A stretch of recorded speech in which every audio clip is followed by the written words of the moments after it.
Let's say you're heading to your local hardware store to buy a 3/8" drill bit.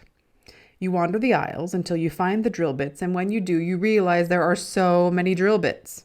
Titanium, black oxide, Ryobi, DeWalt, Milwaukee, spade bit, pilot point, impact, masonry, carbide tipped, and that's not even looking at any of the sizes.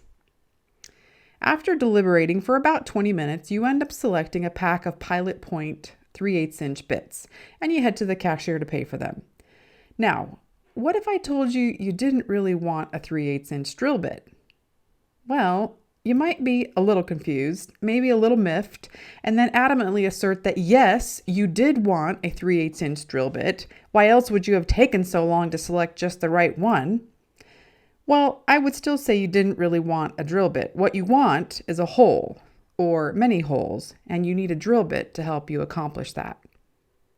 I recently heard the drill bit and hole analogy from Jake Miller on an episode of his educational duct tape podcast.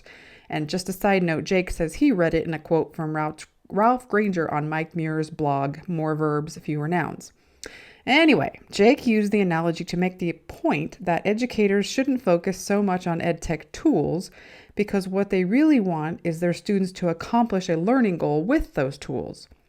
Jake has a beautiful quote on his website that relates to this idea and explains his educational duct tape reference. Educational technology is at its most useful when it is not the goal of the lesson, but a tool used to solve a problem or meet a goal.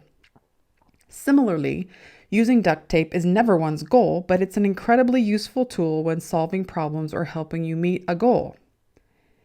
In blended learning, the big idea is not to start by thinking about which EdTech tool you should use. Don't start with, should I use Flipgrid or Padlet, Google Classroom or It's Learning, or even technology or no technology. Start with the learning goal you want your students to achieve and then figure out what will help them accomplish it, whether it be an online or an offline resource.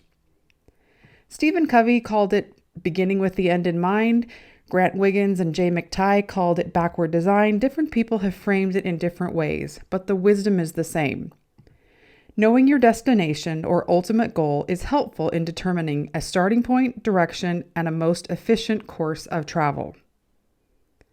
So, as we move into exploring the various resources and tools available in It's Learning, things like discussions, assignments, tests, surveys, and learning paths, and as we consider outside resources like Flipgrid, Padlet, Nearpod, and YouTube videos that you can easily embed in It's Learning, keep a destination thinking frame of mind.